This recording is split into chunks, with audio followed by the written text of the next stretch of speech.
So today guys, masimba sa atin. So going to wear today 10 years old na okay. So itong blouse.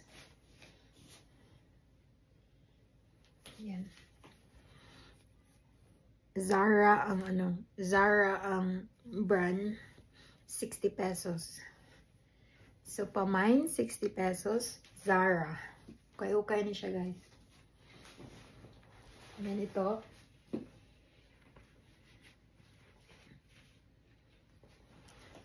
$20 pesos. 20 pesos, 10 years old na okay. From Compostela.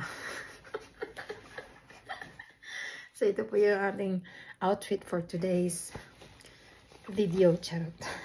60, 20. Yan. From okay. Charot.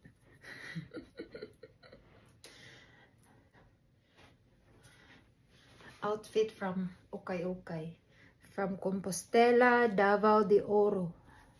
Terminal sa motor. Harap ng panadero. Charot.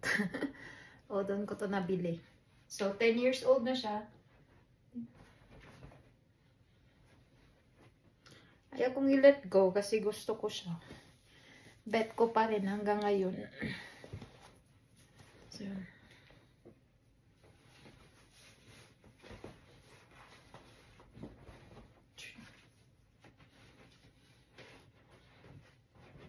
diba? Simba si Ate Dap.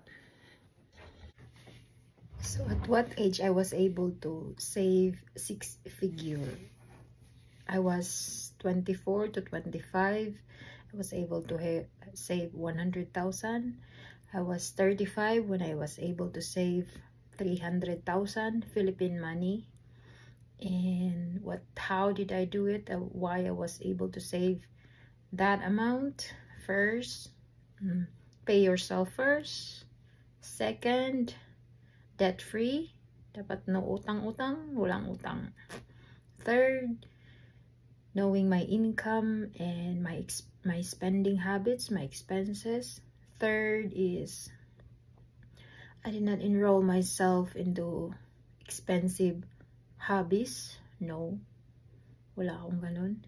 And then focus on savings, number 5. Number 6 is, I'm into investments. So, I invest my money into some of yung alam kong investment na makapagbibigay sa akin ng passive income. So yun.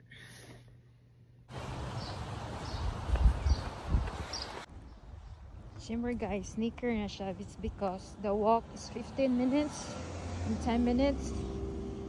10 minutes from home, and from the bus stop to the church is 15 minutes. So shoes ta.